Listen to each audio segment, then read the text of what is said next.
Avec notre prochain invité, on est un peu en transition là, vers les difficultés que vivent les jeunes sur le terrain qu'on a évoquées avec Mme Fontaine tout à l'heure, le travail de nos intervenants. On va glisser vers la philanthropie tranquillement, dans un contexte où, je l'ai un peu évoqué tout à l'heure, c'est pas toujours facile de vendre l'itinérance en philanthropie. Quand on voit des gens dans la rue, c'est souvent plus dérangeant quand on les côtoie, quand on passe à côté d'eux.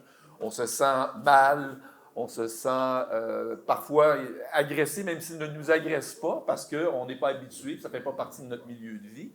Comment est-ce qu'on fait? Bon, on a invité Marc Deconinck. Marc, il est organisateur communautaire, qui connaît très, très bien le sujet depuis si longtemps à aborder les questions d'itinérance. Alors, on va partir là-dessus, peut-être, Marc, sur ce besoin-là de vendre un peu l'itinérance plus que d'autres points de philanthropie qui sont plus faciles, qui sont plus vendeurs aussi pour certaines personnes. Oui, tout à fait. Les gens qui ont parlé avant moi ont parlé de façon absolument magistrale, ont très bien décrit le phénomène. On est capable de le rationaliser, puis je suis sûr que l'auditoire rationalise bien. On est de plus en plus conscient de l'importance de l'itinérance. Cela dit, est-ce qu'on la comprend bien? C'est une autre chose. Il y a des choses qu'on est capable de rationaliser. La crise du logement, la crise des opioïdes, dont on n'en a pas parlé beaucoup aujourd'hui, la difficulté d'accès aux services de santé, l'impact des ruptures, effectivement, dans un parcours de vie par moment qui est difficile. Tout ça, on est capable de le comprendre, mais il en reste quand même pas moins. C'est pas pour rien qu'on fait un événement comme celui d'aujourd'hui, que quand on parle d'itinérance, on est face à une cause qui est mal aimée. C'est un peu de ça dont je vais vous parler, parce que le prochain geste, c'est le don. Et oui, d'accord, je peux comprendre des choses, mais au final, est-ce que c'est là que j'ai envie de donner? Malgré le fait qu'on sait que c'est un problème qui est structurel, malgré le fait qu'on arrive à rationaliser, on traîne une lourde charge de préjugés, tant individuels que collectifs. Annie l'a très bien évoqué. Moi, je serais porté à vous dire, j'ai parlé énormément de préjugés dans ma vie, j'ai fait donner beaucoup de conférences. Écoutez, on en a tous et toutes des préjugés, on a toutes et tous des biais. C'est pas ça le fond du problème. Le fond du problème, c'est qu'est-ce qu'on fait avec ces préjugés-là. Parce que, Marie-Lie l'a évoqué, la détresse, elle est réelle. La souffrance, elle est réelle. Puis elle n'est pas juste réelle chez les personnes en situation d'itinérance ou en instabilité, elle est réelle aussi chez les proches, chez les familles. Il y a une phrase que je cite très souvent, c'est notre regard qui enferme souvent les autres dans leur plus étroite appartenance. Et c'est notre regard aussi qui peut les libérer. Un écrivain franco-libanais, Amin Malouf. Et croyez-moi, là, le regard qui enferme les personnes en situation d'itinérance, si vous leur parliez individuellement, c'est de ça qu'elles vous parleraient. Attention de présumer quand on ne connaît pas l'histoire de quelqu'un. Derrière chaque personne, il y a une histoire. Vous-même, chacune et chacun d'entre vous, vous avez votre histoire. Il faut se rappeler qu'on vit en société. Hein? On est tributaires les uns les autres dans ce qu'on est, des gens qu'on côtoie, partout dans la société. On est interdépendants. Actuellement, je travaille à la Ville de Québec, je suis un retraité, c'est un échec lamentable. Je travaille à la Ville de Québec et dans l'équipe où je suis, il y a des gens qui travaillent sur les questions de biodiversité. C'est fascinant. L'interdépendance de toutes les formes de vie. C'est pour ça que la biodiversité est si importante. On peut très bien transposer cette métaphore-là dans notre vie en société. Dans votre histoire, il y a des gens que vous ne connaissez pas, que vous ne rencontrerez jamais, qui ont eu un impact sur votre vie. Et en retour, vous pouvez avoir un impact et vous aurez un impact sur des gens que vous ne rencontrerez jamais par des gestes, par des choix que vous allez faire. Vivre en société, Steve l'a très bien évoqué, là, c'est reconnaître l'importance essentielle du lien social, sans lequel on n'est pas capable de se réaliser. Et le plus grand drame de l'exclusion, le plus grand drame de la marginalité, c'est justement cette rupture du lien social. Essentiellement, c'est quoi nos préjugés? C'est les personnes en situation d'itinérance sont responsables, les personnes en situation d'itinérance sont coupables, leur comportement est inacceptable. Essentiellement, c'est quoi vivre de l'exclusion? C'est se faire dire « tant pis ». Tu es sur l'aide sociale, tu n'y arrives pas, tant pis. Tu es dans la rue, tu n'y arrives pas, tant pis. Tu as développé une dépendance, tant pis. Vous êtes-vous déjà fait dire tant pis par rapport à ce qui vous êtes dans la vie, ce que vous faites? Hein? C'est prétendre que les personnes ont moins de valeur. Quand je vous disais tantôt, l'important, ce n'est pas tant le préjugé, c'est ce qu'on fait avec. Qu'est-ce que ça dit de nous comme société? Hein? Est-ce qu'on a peut-être perdu le sens de ce que ça veut dire faire société? Si je vais ailleurs un peu, l'indicateur le plus puissant du développement humain, c'est la capacité d'avoir des projets et de se projeter dans l'avenir. Puis si vous posiez la question aux intervenants que vous avez rencontrés, Annie dirait la même chose. Une des choses les plus dures pour une personne en situation d'itinérance, c'est se projeter dans l'avenir. Quand ton parcours de vie, c'est échec par-dessus échec, ou ton parcours récent, difficulté, le fait qu'on t'ait dit tant pis, c'est difficile de se projeter dans l'avenir. On a parlé beaucoup par rapport à l'itinérant jeunesse du trou après la DPJ, mais il faut même se questionner avant la DPJ. Annie, elle a collaboré, je vous le recommande fortement, c'est un ouvrage collectif qui s'appelle L'itinérance au Québec. Très intéressant. Je vous cite une petite phrase d'une intervenante. Il y a eu beaucoup de focus group avec des intervenantes et des personnes en situation d'itinérance. Excusez-moi, c'est le problème du micro. Quand tu n'as pas de chez toi, dans la maison, chez vous, bien, l'itinérance, elle commence là. C'est quelque chose, ça. Tu es chez vous, mais tu n'es même pas chez vous. De quoi quelqu'un, à plus forte raison un jeune, a-t-il le plus besoin pour se projeter dans l'avenir? On a besoin de reconnaissance. On a besoin de croire dans sa valeur. On a besoin de se faire accompagner, comme les groupes vous l'ont présenté tantôt, accompagner pour croire dans ton potentiel, de croire que tu peux agir, croire dans la dignité humaine. Ce qui m'amène à mon petit papa, Thomas de Coninck. On a célébré ses funérailles il y a un mois. Suite à son décès, il y a eu une grosse couverture médiatique. J'ai fait une entrevue à Radio-Canada. Mon papa, Thomas de Coninck, 55 ans d'enseignement universitaire à l'Université Laval, qui a marqué des milliers d'étudiants à travers les générations, qui a publié énormément de livres, qui nous a légué, à mes frères et moi, l'importance du bien commun, de la dignité humaine, du respect de l'autre, l'importance de servir. Il nous rappelle que tout le monde, y compris des personnes en situation d'itinérance, je regarde Pierre parce que tu vas comprendre ça, tout le monde a quelque chose à partager, son humanité. Même quand on dit tant pis à quelqu'un, ça ne le dépouille pas de sa dignité. La dignité, ce n'est pas une valeur relative. Tu n'as pas de la dignité parce que tu es utile. La dignité, c'est une valeur absolue. C'est intrinsèque. C'est fort. Mais il faut y croire. Il faut donner de la reconnaissance. Il y a une très belle phrase dans une conférence qu'il avait donnée à Musée de la Civilisation il y a quelques années. Papa, il dit « Le désir de reconnaissance si profond en chaque être humain, vous toutes et vous tous ici, le désir de reconnaissance si profond en chaque être humain trouve sa forme la plus parfaite dans le désir d'être aimé et d'aimer en retour. » On intellectualise beaucoup l'impact de l'intervention. Je me rappelle de ce témoignage d'une femme qui fréquentait les services de la YWCA. Bien sûr, ça avait été énorme. On lui avait offert un logement, on l'avait accompagnée, on a fait des démarches avec elle. Mais elle dit, ce qui a changé ma vie, c'est que je me suis retrouvé à un endroit où on m'a dit qu'on m'aimait.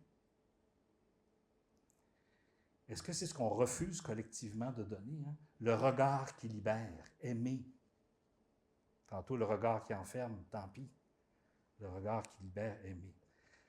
En tolérant l'augmentation des inégalités, en refusant d'intervenir face à un problème aussi urgent, est-ce qu'on refuse, est-ce que collectivement, on refuse d'entendre ce cri-là? Je reviens sur les préjugés, là. Ce n'est pas le préjugé qui est important, c'est ce qu'on fait avec. C'est ce qui nous ramène à nous, le concept de charité. Un concept qui n'est pas facile en passant, pas simple, qui est connecté de toutes sortes de façons. La charité, selon moi, c'est se reconnecter sur sa propre humanité.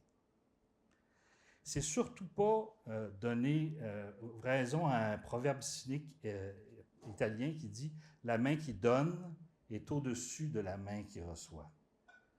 Cette charité-là n'est pas intéressante. Donc, la charité, ça devrait d'abord être un acte de reconnaissance de l'autre. C'est une des grandes leçons du communautaire. Hein? une des plus grandes leçons du communautaire, c'est être avec les personnes. Ils n'interviennent pas juste auprès des personnes. Ils travaillent avec les personnes. Ils écoutent ce que les personnes. Ils les écoutent, ils les aident à exprimer leurs projets d'avenir. Ils les aident à parler de leurs aspirations. Parce que les personnes en situation d'itinérance, encore une fois, ont quelque chose à partager, leur humanité. Cela dit, c'est important que cette charité-là, elle repose aussi sur la confiance. Yvon, tu l'as bien placé tout à l'heure au début, là, quand tu as parlé du filet social, du filet communautaire. Le milieu communautaire a besoin, mais il a besoin qu'on lui fasse confiance. Il n'y a pas besoin qu'on lui dise quoi faire. L'expertise, c'est eux qui l'ont, c'est pas vous. Papa disait souvent, puis je vais terminer, nous existons dans la réciprocité. Ça, c'est au cœur d'une charité qui est porteuse. Je vous cite une autre phrase dans le livre, c'est l'introduction, pardon, la préface signée par... Il n'y a rien... On m'a trouvé la page, ce ne sera pas long. J'avais mis un petit signet. Boromir Valédor, qui est le coordonnateur du réseau Solidarité Itinérance. Tisser un lien est une étape préalable à toute forme d'intervention auprès des personnes désaffiliées. Or, pour arriver à l'établissement d'un tel lien, nous n'avons pas le choix de déposer quelque chose chez l'autre, mais aussi de laisser déposer quelque chose en nous, ce qui implique de reconnaître notre commune humanité. C'est ça la réciprocité. Les personnes en situation d'itinérance, quand membres de notre société, ont aussi quelque chose à leur apporter, à vous apporter. Je termine.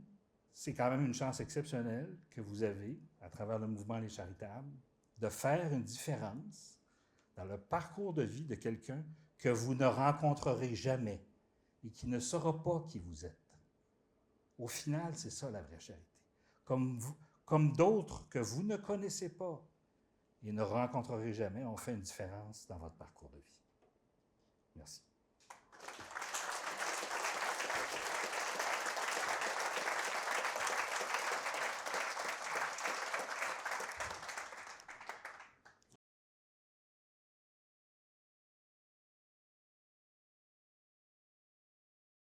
Papa, notamment. Merci de l'avoir partagé aussi avec nous aujourd'hui.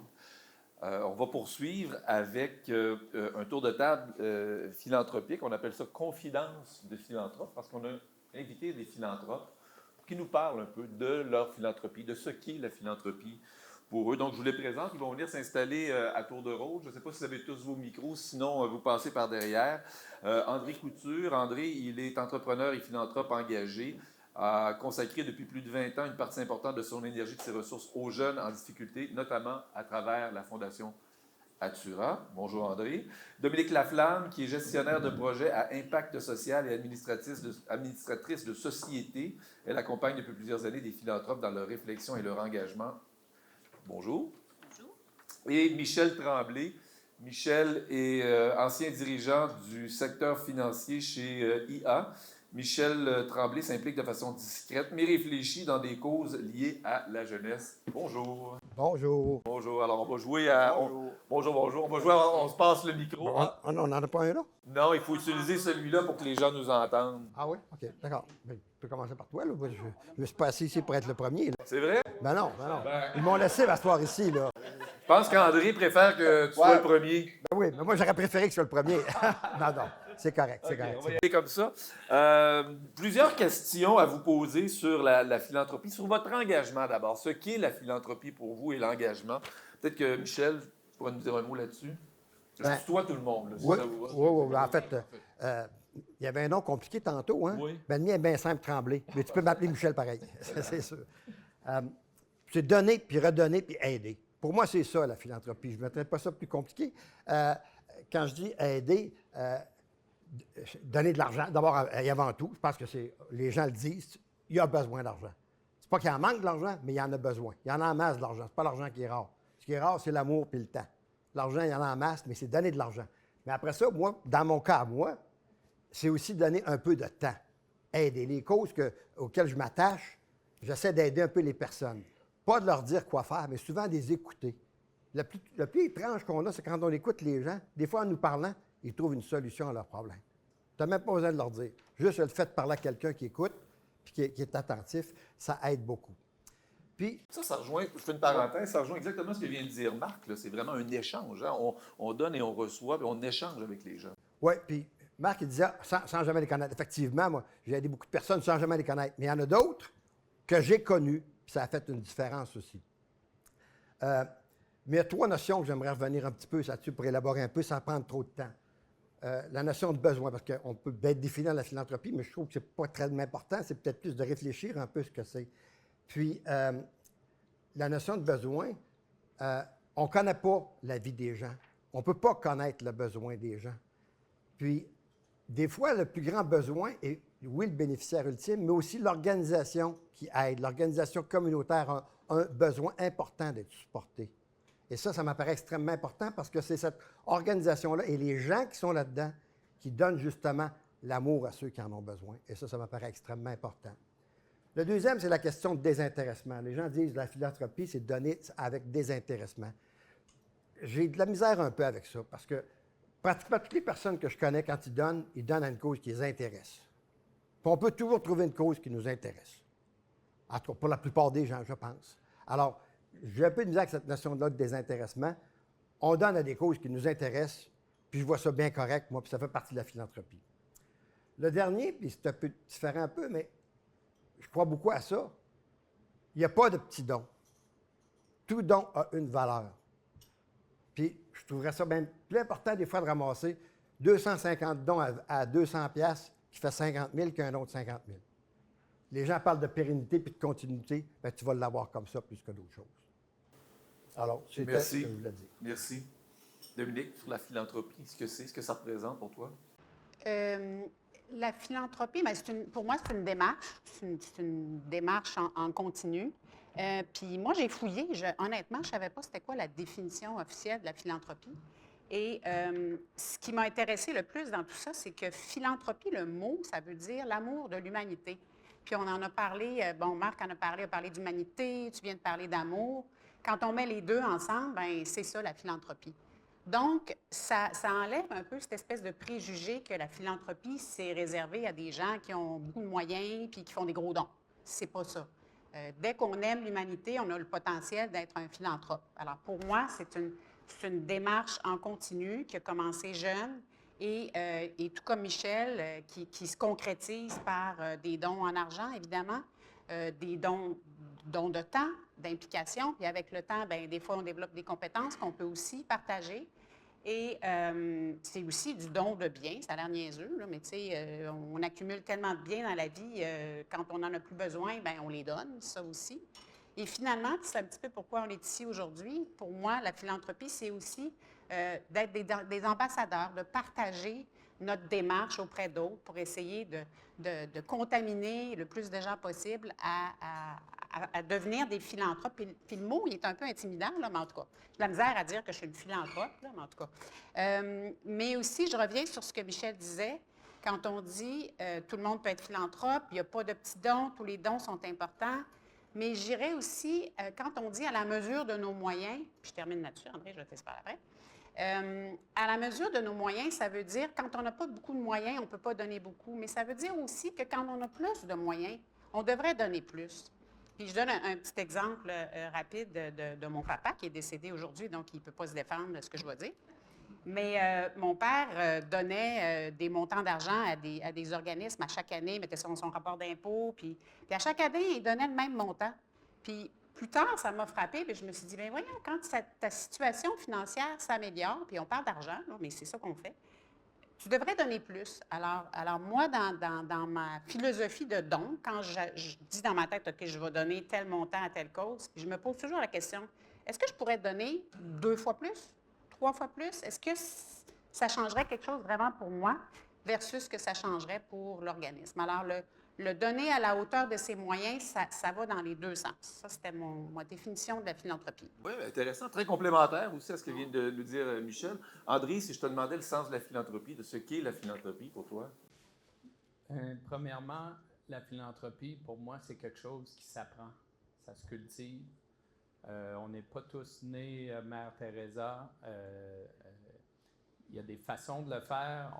On a créé un mouvement, mais le mouvement peut fonctionner seulement si tout le monde y participe, tout le monde apprend de ça.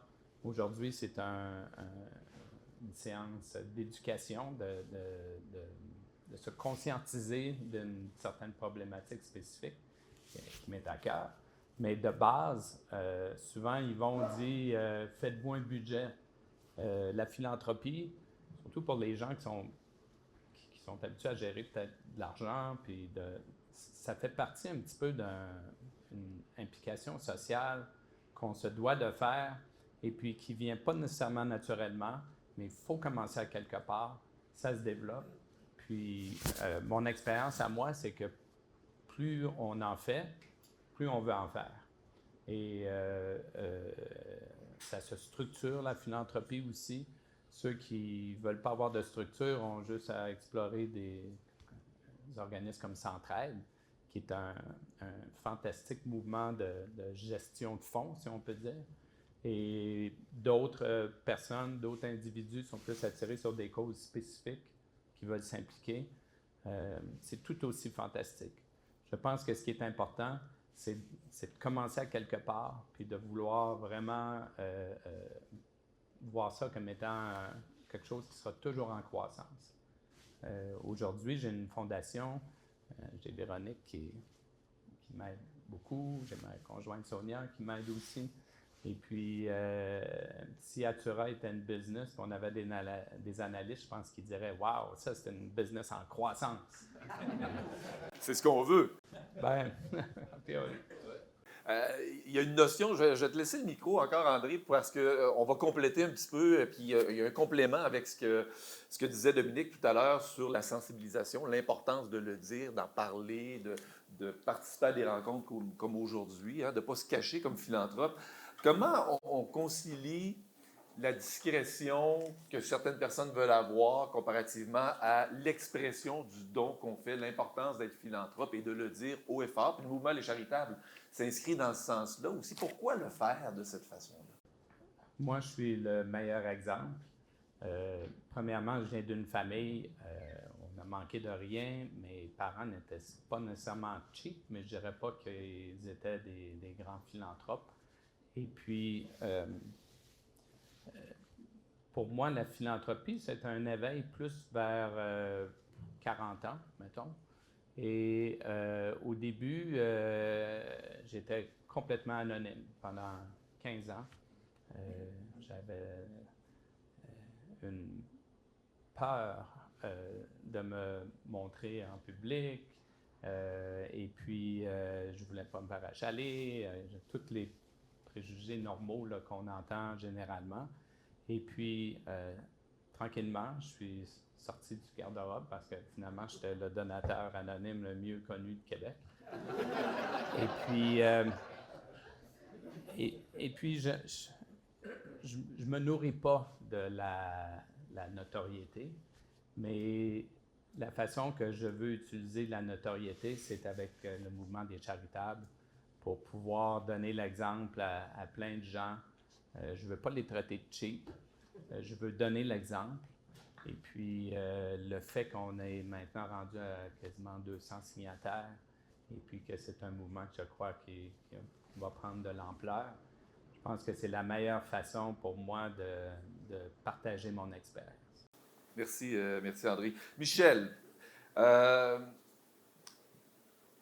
quel rôle le don joue, selon toi, pour prévenir, sensibiliser, aller au-delà de la crise? On pourra peut-être parler de la crise tout à l'heure. Je ne sais pas si c'est une réflexion que tu te poses au moment de choisir les organismes ou les dons que tu feras. Est-ce que la prévention est un facteur important? Je vais répondre à ça, mais avant, j'aimerais faire un petit lien avec ce qu'André a dit tantôt. Quand il dit que plus on donne, plus on a le goût de donner, je crois tellement à ça, là, parce que savez-vous à qui ça fait du bien en premier de donner? À nous-mêmes. À nous-mêmes. Alors, c'est pour ça que j'insiste un peu sur les petits dons des fois aussi. C'est pas mon cas, mais je dis juste pourquoi j'insiste là-dessus. Parce que les gens qui commencent à donner petit finissent par donner plus gros. Une histoire que j'avais, c'est quelqu'un qui m'a dit qu'elle avait commencé à travailler, ça fait longtemps de ça fait peut-être 30 ans, là, mais elle donnait 2 piastres par paye, il y avait 26 piastres par année, 52 piastres. Aujourd'hui, c'est une grande donatrice. Alors, juste pour dire ça, André, là, je suis 100% d'accord avec ça. Sur la question de prévenir ou transformer, stabiliser ou guérir, bien, ça fait partie avec le temps. Au départ, ça ne fait pas vraiment partie de la réflexion, mais on évolue dans notre pensée de donateur. Moi aussi, j'aime mieux le mot donateur que philanthrope. Je ne sais pas pourquoi, là, j'ai un peu de misère avec ça, mais c'est ça. Puis, prévenir, bien, et là, Yvon ne sera pas surpris de mon vocabulaire que je vais utiliser. Prévenir, c'est un investissement. Guérir, c'est une dépense. Malheureusement, on aime beaucoup plus des résultats à court terme certains que des résultats à long terme incertains. Prévenir, c'est des résultats à long terme incertains. Guérir, stabiliser, tu l'as assez vite, puis tu vois le bénéfice rapidement. Alors, c'est plus facile d'aller de ce côté-là. Mais la société a besoin des deux, absolument. Puis j'aimerais prendre 2 exemples comme ça brièvement. Si, par exemple, et là, c'est normal que j'aille un peu dans ce secteur d'activité-là, mais compte tenu de ce que je fais, si, par exemple, tu participes à une cause contre le décrochage scolaire,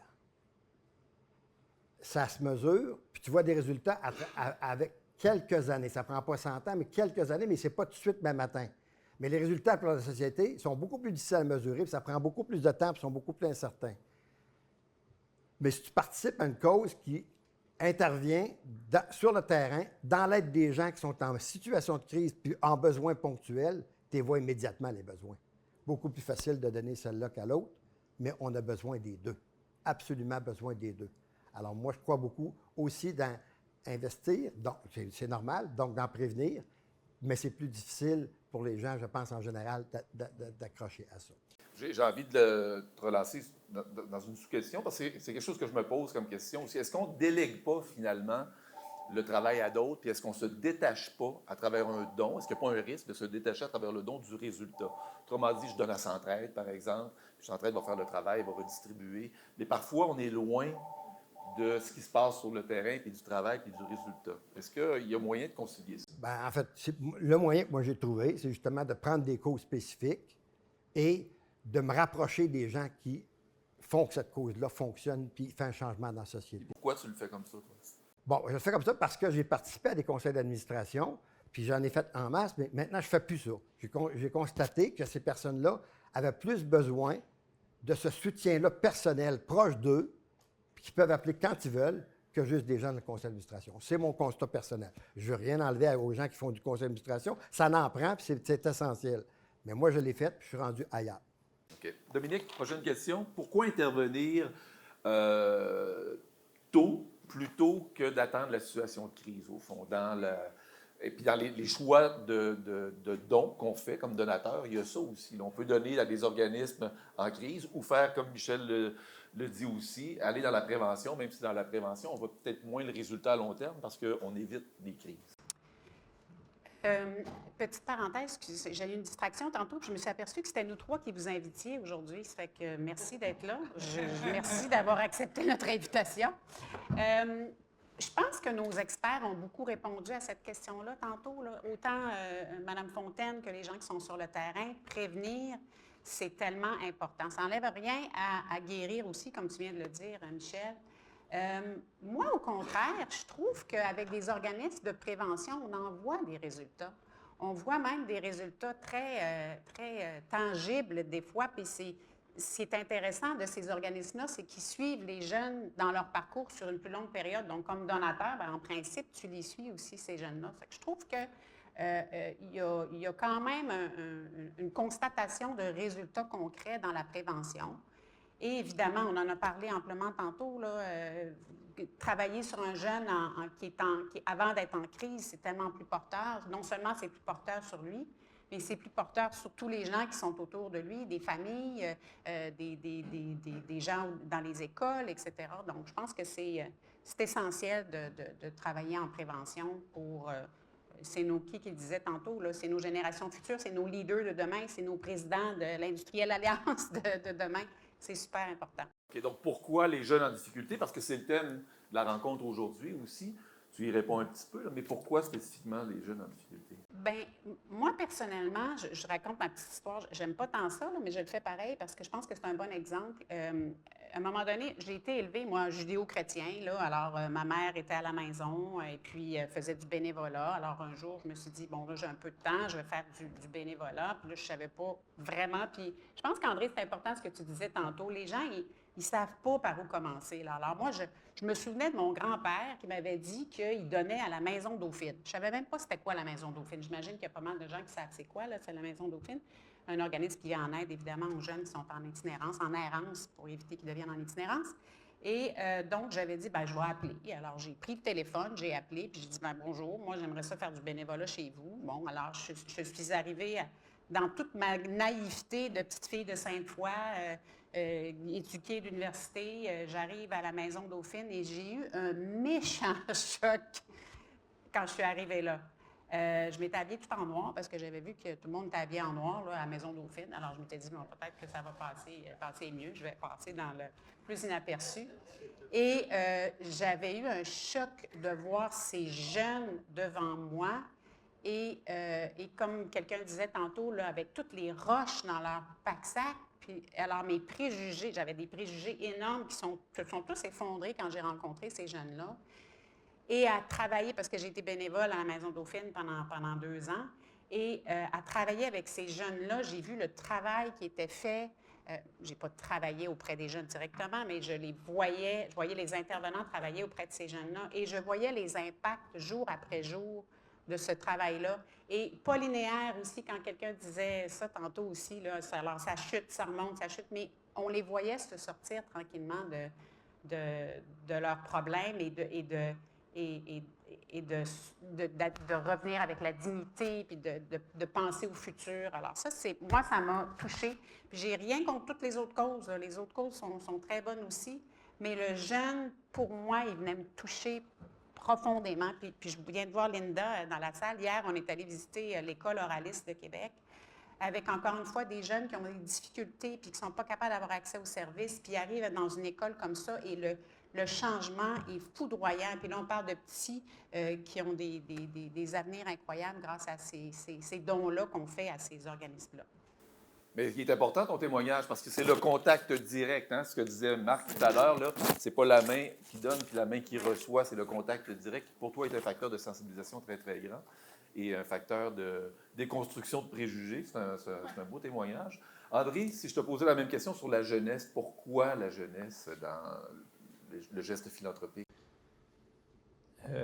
La philanthropie, pour moi, premièrement, il n'y a pas de jugement. Alors, si je raconte mon témoignage, c'est le mien, puis j'encourage tout le monde à faire de la philanthropie qui vient les chercher, puis qui leur amène une forme de bonheur.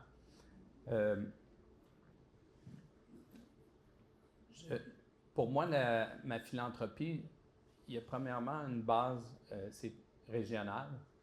Pour moi, c'est la grande région de Québec, ça inclut la rive sud de la Beauce.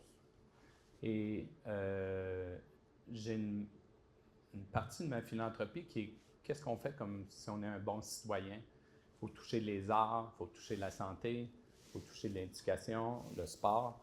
Ça, c'est un peu at large. Et par contre, mathématiques, depuis très longtemps, ce sont des jeunes en difficulté. J'ai grandi au Lac-Beauport, alors manqué de rien. Et puis, on allait à l'école dans le Vieux-Québec. Et puis, je suis parti un peu à l'extérieur pour l'université, mais j'habite le Vieux-Québec depuis très longtemps, depuis plus de 40 ans. Et quand j'étais jeune, la pauvreté, quand j'allais au primaire, au secondaire dans le Vieux-Québec, dans les années 60-70, c'était vraiment... on voyait des vieux monsieur là, qui rentraient à la taverne à 8 heures le matin. Et puis, c'était ça un petit peu la vision que j'avais. Peut-être que je ne voyais pas tout. Mais en vivant dans le Vieux-Québec, puis en voyant tout le mouvement des punks là, dans les années 80, la Maison Dauphine, je ne peux pas croire qu'on ait une société qui est riche, qu'on puisse avoir ce genre de problématique-là pour toujours. Ça se peut pas. Mais effectivement, ça se peut. Alors, ça arrive. Et quand j'étais jeune, il y avait beaucoup moins de variables dans nos vies que les jeunes d'aujourd'hui. Les réseaux sociaux, une pression de performance, il y a beaucoup d'anxiété chez les jeunes. Puis, il y a des drogues qui n'existaient pas il y a 40 ans. Alors, on se ramasse avec une problématique qui est très compliquée. Puis, plus on l'explore, cette problématique-là, puis je ne me qualifie pas comme étant un expert, mais ça fait quand même plusieurs années que je suis impliqué de façon philanthropique comme donateur. C'est compliqué. C'est très compliqué. Puis, moi, je ne suis pas capable de regarder des jeunes itinérants puis de ne pas regarder. Je ne suis pas capable. Alors, ça m'a toujours touché. Puis bon, dans le Vieux-Québec, on est peut-être un petit peu plus exposé à ça dans le jour à jour, sachant qu'il y en a partout dans la région. Et plus on approfondit, plus on s'aperçoit qu'il y a des gens extraordinaires dans non seulement chez les jeunes, là, mais qui sont impliqués là-dedans. Et puis, depuis surtout 1 an, depuis la venue de Véronique, on a vraiment gratté. Puis plus on approfondit dans cette problématique-là, plus on réalise qu'il y a une tonne d'organismes. C'est quasiment décourageant de voir le nombre de personnes impliquées qui donnent leur cœur, leur âme avec des salaires très médiocres, puis qu'on semble ramer à contre-courant. Mais je pense qu'il ne faut pas se décourager. Le mouvement Les Charitables, le RAIC, c'est tous des organismes, je crois, qui peuvent avoir une certaine influence sur les gouvernements pour que non seulement les philanthropes donnent plus, mais que les gouvernements s'impliquent encore plus qu'aujourd'hui. Qu'est-ce que ça te fait comme donateur, de voir cette situation-là, qui, de la façon dont tu le décris, de ce que tu as vu dans le Vieux-Québec, s'est complexifié au fil du temps? J'utilise encore le mot crise à travers laquelle on est en train de passer présentement. Là. Qu'est-ce que ça te fait comme donateur de voir qu'il y a des besoins, mais que les besoins semblent parfois en augmentation? Est-ce que tu as cette impression-là? J'ai pas l'expertise de ça, mais ce que je vois sur le terrain, c'est un travail extraordinaire qui se fait, puis qui a besoin de ressources. Et puis, moi, j'aime pas le mot crise parce que ça donne l'impression qu'on est hors contrôle. Je pense qu'il y a beaucoup d'interventions. Évidemment, les besoins semblent augmenter. C'est un peu triste, mais moi, ça me décourage pas. Là. Même, ça m'encourage à en faire plus. Au niveau de la fondation, puis je veux pas être un philanthrope, un donateur qui dit aux gens, aux organismes quoi faire, mais on a trouvé une problématique qui semblait toucher plusieurs organismes sur le suivi post-hébergement. Alors, on a Véronique, on a et puis de l'aide. On a même demandé de l'expertise de Donald et de Marc pour ça. On a fait un appel d'offres. Et puis, on a ciblé, je ne sais pas, une douzaine d'organismes, je vois. 22 organismes. Bon. Et puis, pour qu'ils nous soumettent, comment eux pourraient mieux intervenir dans le suivi post-hébergement. Parce que les organismes qu'on a réalisés, c'est que partout où on allait, il y a toujours des manques de ressources, mais là où la ressource prenait le bord le plus rapidement, c'est le suivi post-hébergement. Parce qu'évidemment, pendant l'hébergement, il ne faut pas qu'il manque de ressources. Alors, puis on a eu une belle expérience, puis les gens sont revenus avec comment eux voulaient intervenir. Souvent, c'était d'engager une personne, mais pas toujours. Alors, on s'est impliqué de cette façon-là pour essayer d'aider les organismes avec une problématique, mais pas avec les solutions.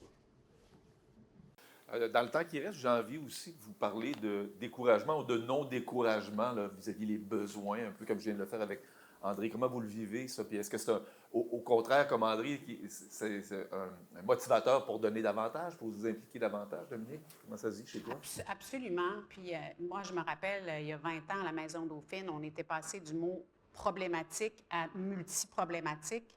Et puis là, on est quoi, là, multi-problématique. Alors, il ne faut pas s'arrêter à regarder comment ça va de plus en plus mal, mais nous, comme donateurs, comme philanthropes, il faut au contraire dire les problèmes, il y en aura toujours.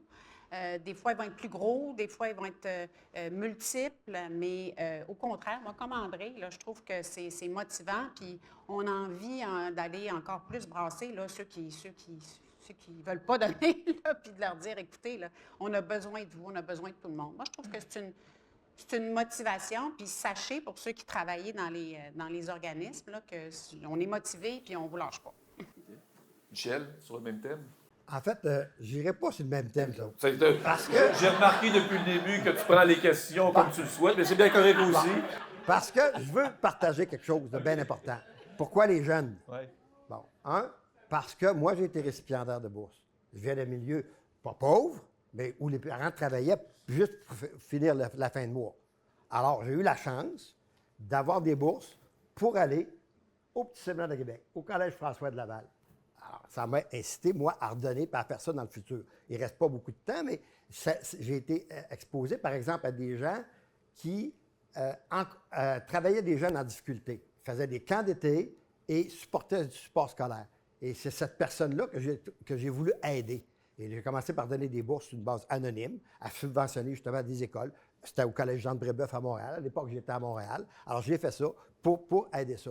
Aujourd'hui, c'est plus intellectuel un peu que juste mon expérience personnelle, parce que, comme l'a dit Dominique, le futur de la société, c'est les jeunes. Et moi, je crois énormément à l'instruction, à la formation. Je pense que c'est le meilleur élément de prévention de besoins dans la société et de difficultés. Alors, c'est pour ça que je redonne beaucoup à ça, de ce côté-là, et que ça m'interpelle beaucoup, puis il y a des besoins illimités de ce côté-là.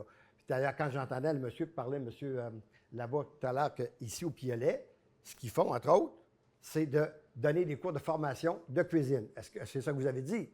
Parce que ça conduit des gens, justement, à réinsérer la société avec ça. Sûrement. Bien, j'espère. Vous avez sûrement des témoignages comme ça. Alors, tu vois, moi, dans ce côté-là, c'est ça qui m'intéresserait plus que d'autres choses. Il n'y a pas de mauvaise cause. Jamais, moi, je vais valoriser plus une cause qu'une autre. Jamais de la vie, il n'y a pas de mauvaise cause. Mais il y a des choses qui nous interpellent. Puis c'est avec ça qu'on peut s'impliquer, non seulement donner de l'argent, du temps, mais aussi un peu de passion, puis aider ces personnes-là à transmettre leur amour aux personnes qui en ont besoin. OK. C'est de la prévention, ça aussi. Ça Ça rejoint aussi, la ça. prévention, exactement. Comme tu disais tout C'est à un l'heure, mix là. un peu des deux. C'est un mix. Alors, c'est ça que je voulais dire. Est-ce qu'il y a du découragement? Absolument pas. Il ne faut absolument pas se décourager, il ne faut pas baisser les bras. Absolument pas. Mais une des raisons, Yvon l'a dit tantôt, c'est les écarts de richesse qui sont plus grands dans la société et les coûts d'élever une famille qui sont de plus en plus grands, qui font que les besoins sont de plus en plus grands. Mais c'est, par exemple, moi, je suis un bénéficiaire de cette création, de cet écart des richesses-là. J'en suis un. Pourquoi je ne leur donnerai pas à ce moment-là? C'est juste un petit peu de justice. C'est injuste, ces écarts de richesse-là qui se créent aujourd'hui. La façon de contrecarrer un peu cette injustice-là, d'ailleurs, la vie est injuste, c'est de redonner. Merci de vos témoignages parce qu'il y a quelque chose d'important dans le dire publiquement. Je reviens encore au mouvement Les Charitables qui est un peu au cœur de ce désir-là de s'exposer et d'influencer le plus grand nombre possible peut-être à devenir des donateurs. Des petits peut-être en commençant qui deviendront plus grands comme tu le disais tout à l'heure. Alors vos témoignages sont importants. Merci beaucoup Michel Tremblay, Dominique Laflamme, André Couture. Merci beaucoup.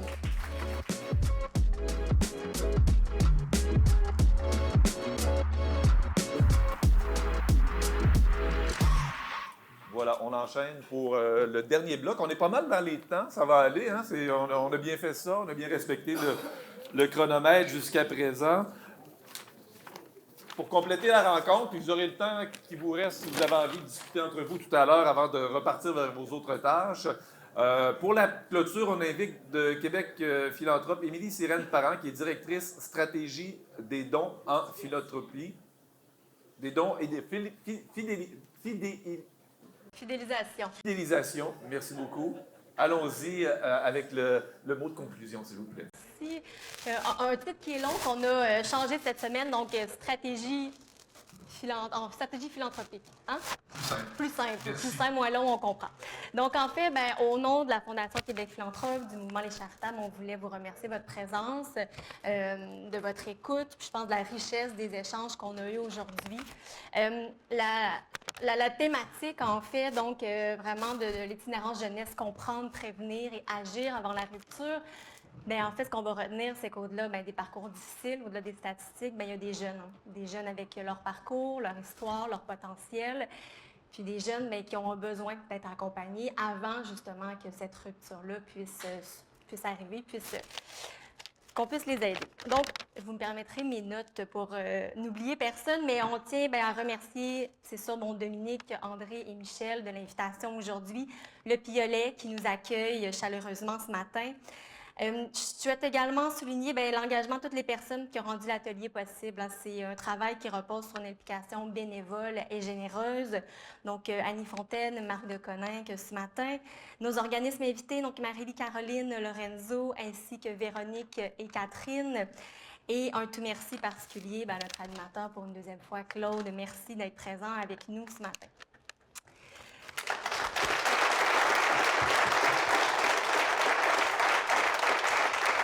En fait, c'est le deuxième atelier qu'on fait donc, avec les Charitables ce matin. Puis, on voulait vous expliquer un peu la collaboration donc, entre le mouvement Les Charitables et la Fondation Québec Philanthrope, qui en fait repose sur une conviction qui est commune, soit de comprendre les réalités vécues dans nos communautés afin de mieux orienter nos actions, les décisions et notre engagement philanthropique.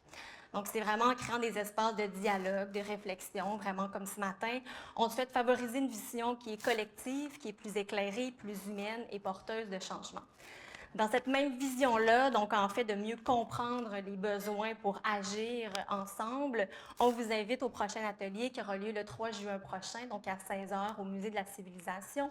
Donc vous recevrez l'invitation pour vous inscrire prochainement, mais on va vous dévoiler en fait le rapport Sinvito 2026, ce rapport de la Fondation Québec Philanthrope qui fait état des besoins de la communauté, tous secteurs confondus. Donc on va pouvoir poursuivre cette réflexion-là sur les besoins tous ensemble. Donc, en fait, cette rencontre se termine ce matin, mais la réflexion, elle se poursuit. On vous invite tous à la suite donc, de continuer ces conversations dans vos milieux, de nourrir la compréhension de ces enjeux et de réfléchir ensemble, donc collectivement, aux façons dont on peut contribuer à prévenir les ruptures et à soutenir nos jeunes qui parfois peuvent se retrouver seuls. Donc, encore un grand merci d'être ici ce matin. On vous invite à poursuivre donc avec le buffet, poursuivre les échanges. Puis, j'espère qu'on va avoir le plaisir d'échanger et de partager de nouveau. Bonne journée.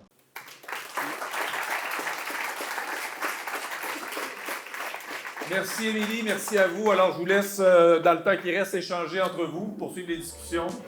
Et au plaisir. Merci de votre participation et de votre présence.